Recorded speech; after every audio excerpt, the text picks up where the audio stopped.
Thank you, Pete. We now have two sporting legends for you. So can I please welcome Andy Cole, ex-professional footballer for Manchester United, and Simon Halliday again.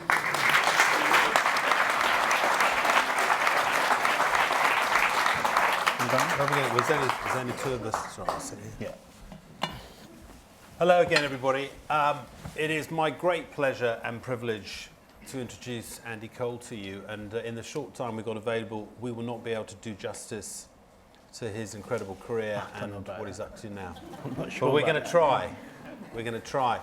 And so, Andy, I'm sure many of you will know, but those of you who don't, enjoyed a 19-year career in football. Certainly was part of a dozen or so clubs over that period of time. Yes, that's right. Yeah. And when you think what that actually means, that means going to perform at the top end of the game a dozen times in a different environment, which is the way I would look at it. The culmination of that incredible treble, for those of you that support Manchester United, the Premier League, the FA Cup, and the Champions League, which is what, 99, was it 90? Yeah. You had me thinking there. Yeah.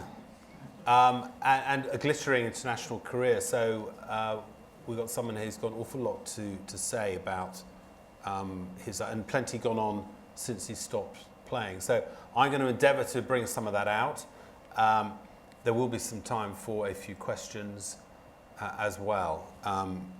Andy's done a lot of things post-career and is in the process of writing a book, which is coming out soon, I think. So there's a lot going on.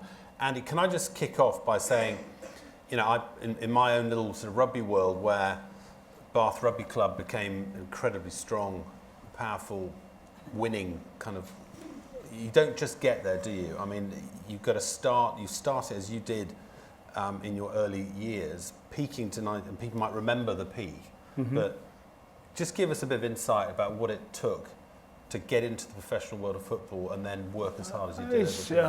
To get into it, first and foremost, there's a lot of sacrifices from a very young age. I look back now, I left home when I was 14 years of age. Would I do it now? Definitely not, because leaving home at 14, you miss out on so many different things, but at the time the decision was right for me. In moving on at 14, you know, to start the road to become a professional footballer. In that time, you know, 14, I moved to Arsenal when I was 16, and basically I became a man when I was 16. You know, I had to do a lot of things by myself, making all the sacrifices as a young kid does. So being at Arsenal is a lot different to what a young scholar would have now, because I was saying this the other day to a few friends of mine.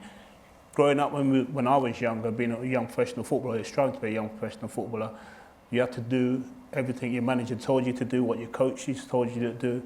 You had to clean the stadium, you had to clean the bathrooms, you had to clean everything going. And that was good character building, whereby you saw a change now because the government won't allow the kids to do that now. So for me, growing up doing that, it was a good learning experience. So to become a professional when I signed at 18 at Arsenal, things didn't work out the way I would have liked them to have worked out. I fell out with the manager a few times, and then George decided that he wanted to sell me because he saw me as a bit of a problem child. And to be fair, so did my dad. And also, I was kind of like used to that. So leaving Arsenal when I was 21, I moved on to Bristol City. Now the manager who took me there was Dennis Smith, and I remember he had a budget of £750,000. He spent £500,000 on me and £250,000 a gentleman named Ray Atterveld. That was his budget gone. Within 4 months, Dennis got the sack. So I was half wondering if it was the £500,000 he spent on me, but then I realised it wasn't my fault. In that time, I had a very, very good start at Bristol City and moved on to Newcastle within 7 months of being at Bristol City full time. Kevin Keegan decided to spend a lot of money on a virtually unknown, and he paid 1.75 million to take me to Newcastle. I had a year and a half at Newcastle, moved to Manchester United, and as they say, the rest is history. And a little bit at Man City as well. Yeah, that was to the end. That was to the end. Come on, that was to the end. That was to the end. And so when you, obviously Manchester United and what you achieved, just that for you outside of England, I guess, or put it into context, you know, because the club country thing has always been slightly different in football, perhaps to rugby. Yes, definitely. Just give us an insight on Manchester United and then playing for England, and you were doing the two at the same time, weren't you? I was, yeah. I look at Manchester United as the Hollywood of football. It's glitz, it's glamour, it's an unbelievably well-run football club, but it's a well-run business as well. You touched on it, the fractions and battle between club and country in my era was very, very difficult because playing for England, it always seemed to be a chore. You know, none of the players really felt comfortable playing for England because expectation levels playing for England supersede what England really are.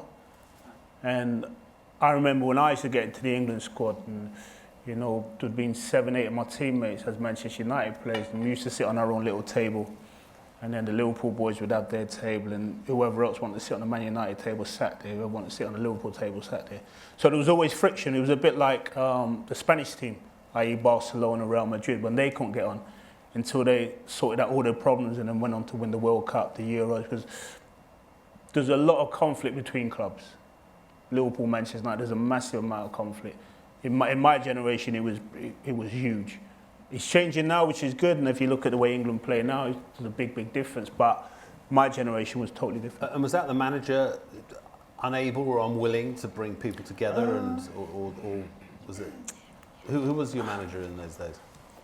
Which one? God, dear. England manager? Yeah, I had a few of You had them. a few. I had started under Terry Venables, Glenn Hoddle, Howard Wilkinson, Sven, Kevin. So they weren't trying to integrate the groups, or if they tried to but they couldn't succeed? Or? They couldn't succeed. Yeah. Because, like I said, to try and get players to turn up to represent their country was difficult. So once they got there, I think they were just saying to themselves, right, so long the boys are comfortable in doing what they're doing, we're more than happy to do just that. And that started to show on the football pitch quite a bit as well, because ultimately you have to be a team. You've got to want to do things together to try and get the best out of each other. So when you think back to that amazing treble and the final, you know, how you fight that on 3 fronts, because it was unheard of in those days. Just give us a bit of insight as to the sort of pressure you had to deal with to get that. It's not even pressure. I think when you want to become the best you can become, you have 18, 20 individuals got the same mindset as you. Plus you have your manager who has that mindset period. He buys winners. And I looked at the dressing room. We spoke about it last night because I had a gig with Manchester United last night, and you know we're always talking about what we were as individuals, but what the manager was and what he wanted from us, what we wanted from ourselves as well as teammates. We were all winners, and we wanted to achieve something. We wanted to achieve something very, very special, and we were fortunate to go ahead and do that. The lead up to the start of that season, we didn't win a thing. You know, I think we lost the championship to Arsenal, was bitterly disappointed. And we come back pre-season with the focus that we want to be the best team after 38 games. Now, the cups are a bonus, they're a massive bonus, but being the best team after 38 games, that's what it's all about.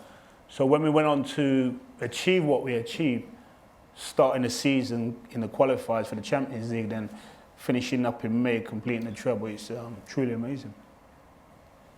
When you've been to that peak and obviously enjoyed a very long career, a lot of people I know, you see people on the headlines, top sports people, and you know, Kate, Olympic swimmer. Wow. There's people in the room who've got to the very top. But when it finishes, when it's all over, just give a bit of insight. Life after the career's over. You wake up the next day and you're not playing anymore. You're not in the front line. It's difficult. I think for me personally, the first couple of months was difficult because you're not regimented anymore. You're not told where to be, what time you've got to be there, what you've got to wear, and all these kind of things. And I think that plays with you a little bit because you're so used to being told, right, you've got to be in for 9. Right, I've got to be there for 9. I'm not going to finish up until 12 or whatever it is. Then after that, I'll do what I want to do. So to get over that, the first couple of months for me was like, right, what am I going to do? What am I going to do? And that plays with you a little bit. But I was fortunate that Manchester United offered me the opportunity to come back in an ambassador role. You know, and I thought about it. I wasn't too sure at the time. Then I decided to take that role up. You know, and I've thoroughly enjoyed that. But there's been a lot of boys that I've spoke to. Retirement's really, really difficult because you don't know what to do. You know, you regiment it for 20 years, and then all of a sudden, after those 20 years, someone shakes your hand and said, "Thank you very much. You've had an unbelievable career. And open the door. You got to walk out." And that is it. You know, there's not a lot left for you to actually think about and say, right, I want to do X, Y, Z, because your life has been taken away. Well, not taken away. Your life has been mapped out for you for 20 years. And then when someone says to you, well, I'm not mapping your life out anymore, it's like, oh, how do I actually start again? Because that's what it is, you're actually starting again. It's been a recurring theme, and EP's done a lot of work on this to try and bring together and get exports people to come and talk to business people to talk about that very topic. Because, as I say, everyone thinks everything's fine, but everyone needs help, and the transferable skills are massively there. So going back, I mean, brand, you don't get bigger brand than Manchester United. So what do you actually do as a global ambassador? What does that actually mean? For me, I used to be travelling all the time, but I've cut back on the travelling now. I think everyone knows Manchester United sells itself. You know, I'm very fortunate to be in a position of being asked to come back in that capacity, you know, and try and sell the club a little bit more, which is an easy sell, to be honest. I become more interested in meeting CEOs and, you know, people who head up companies. They're more interested in football. I'm more interested in what they do, you know, because it's something totally different that I've been used to. And I find their job very interesting because it is stressful, you know, and they find my job, my ex-job, interesting, but my job was stressful. So we have a good chat about things like that. I mean, we bounce things off each other, which is thoroughly enjoyable for me now because I'm retired, so I can see it from both sides now. So, talking Manchester United, they're in a little bit of a lull at the moment. Easily fixable? Going to take a while, do you think? Or unfortunately, in life, nothing's easily fixable. Manchester United are going for a process where I think most major teams go through. Liverpool went through it when Manchester United dominated, and that's where Manchester United are at now. We're struggling. It will change, but possibly another 4 or 5 years. Ultimately, they've got things right off the football pitch, like we spoke previously. The revenue they continue to generate because it's a massive business, you know. But on the football pitch, they have to get things right. And if you were given the career you've had to look at a kid and say, you know, give them any piece of advice on if they're just starting off on that journey, what piece of advice would you give them from your experience as a First and foremost, it's hard work. There's a hell of a lot of sacrifices, but when you do get there, you have to enjoy it because it's a short career. You know, by the time you look round, those 20 years that you've played, it disappears so quickly. I'm not one to reminisce or look back, but when you get to a certain age in life, you start looking back and say, oh my God, where's all that time gone? We achieved this, we achieved that. You know, it's in a twinkle of an eye, it disappears on you, 20 years. So you have to enjoy it. You have to enjoy everything you do, definitely. And before we'll open up to a few questions, I'm sure, but your book about to come out, this is the real Andy Cole, is it? What are we seeing in the book? Yeah, I believe so. Yeah? I believe so, yeah. I'm hoping so. Yeah, I think, I always say there's not many people who actually understand or know what I'm about, but I mean, there's a few of my mates doing, I mean, everyone will enjoy it. Everyone will enjoy the book. I'd like to think so. I've read it and I've enjoyed it, so. I mean, it's half the battle, half the battle. Well, Andy, thanks. Fascinating insight into you know, your world and how you've enjoyed your career. I'm sure we've got time. Oh, yeah, so if these mics here? Okay. So you need to speak into a microphone, but they can speak into these. They're in the back of the chair, apparently. So we'll take a question. Who's got a mic? Up here.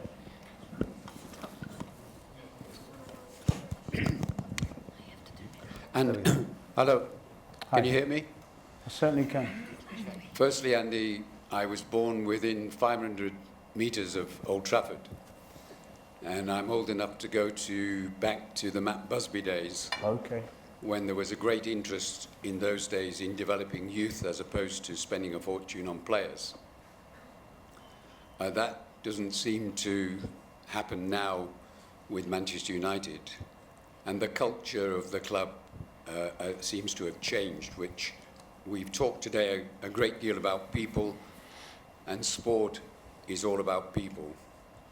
The players, the fans, the owners of the club, and it's important that culture is right. So my first question is your views on the culture. The culture has changed. Sorry? The culture has changed. Yeah.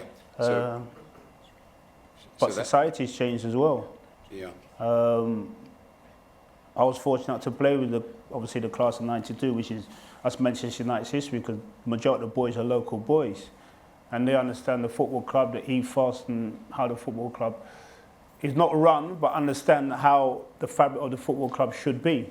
Now, as we know now in businesses, especially when it comes to sport, quick fix is always seems to be the way, a quick fix. You mentioned the kids. I think Manchester United now realise you've got to go back to basics.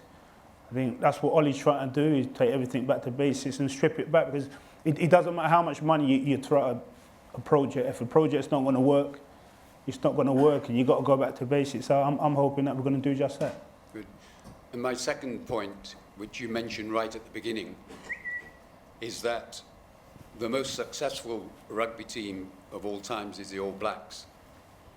And the captain of that team, Richie McGraw, and Dan Carter, cleaned out the dressing rooms. That's right. You know, that is a culture, that is values. Right. You know, that is demonstrating to the rest of the team, I'm a top player, but I'm prepared, you know, to sweep the dressing room.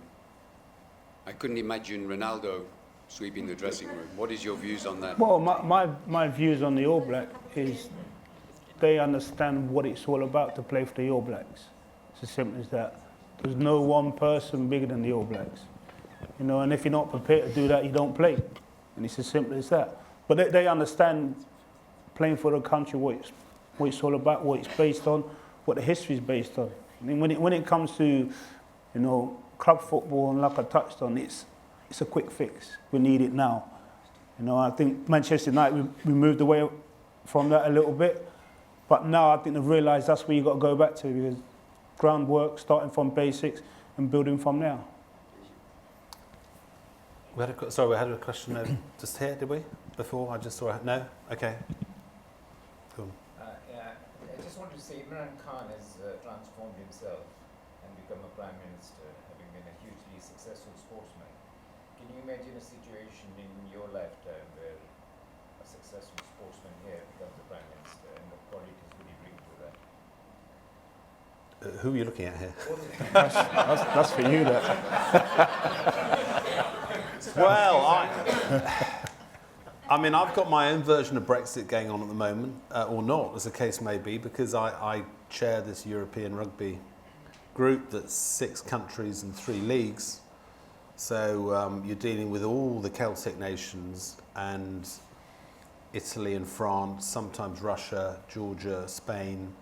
So, and we're about to try and renew our long-term contract. So I've got them all arguing with each other, and I'm trying to chair it. So I'm not going to say I know what everyone's going through on the political stage, but it's interesting because people talked about lack of sort of respect for authority, and we're all questioning the political systems, etc. I wonder how much honesty, trust, loyalty, and transparency, which goes to make great teams and goes to create great performance, exists. I don't really know, so I don't spend much time looking at it, but perhaps that's a new model, because the model we've got at the moment is truly broken. But I'm not about to come here and hypothesize as to why sports people could do it better, or indeed business people. Many of you, if I asked any of you if you want to be in politics, I'm not sure what the answer would be, but we need something fresh from somewhere, because we're on the crest of some big change.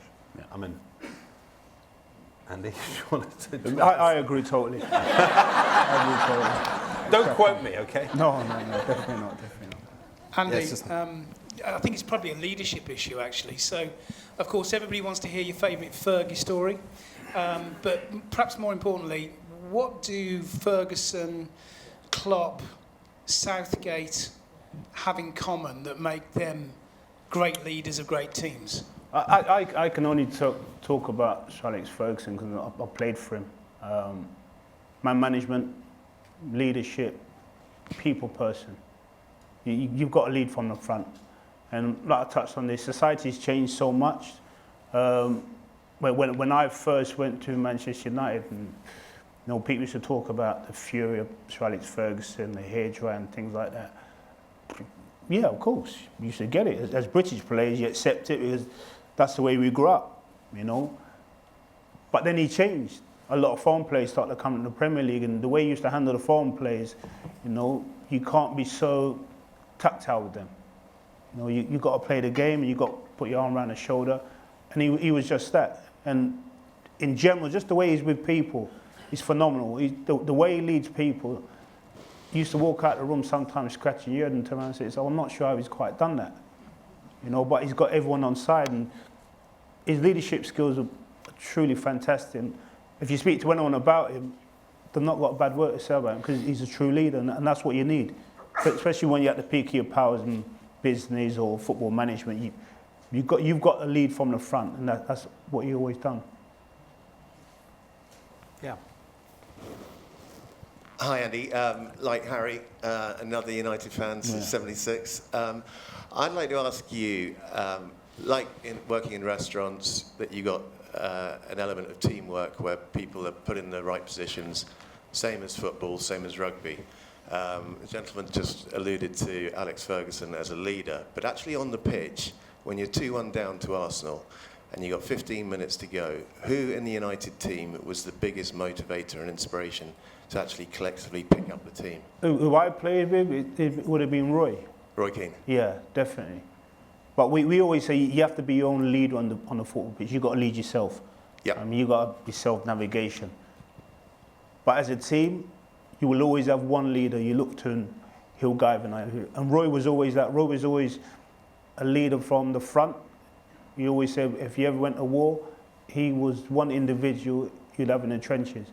Because he would put his body on his line for his teammates, for any of his teammates. And that's what you expect if you're going to be at that elite level. Going to break all the rules. One more question. Here we are. Sorry, Kate. I knew there's one more.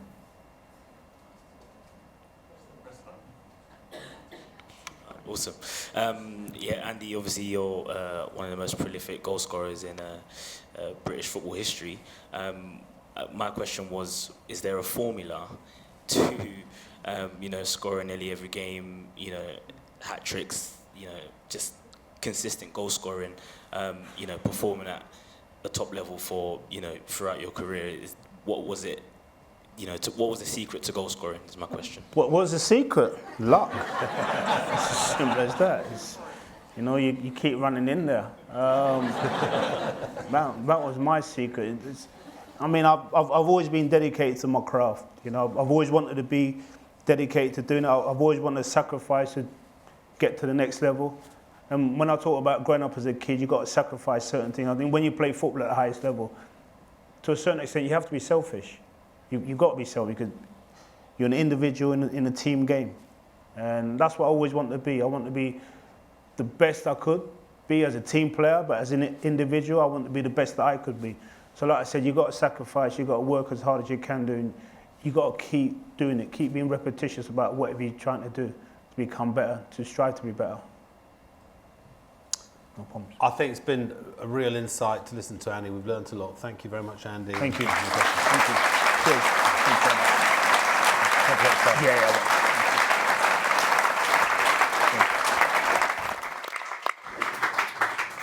Thank you, guys. And I'm sure a lot of your questions will be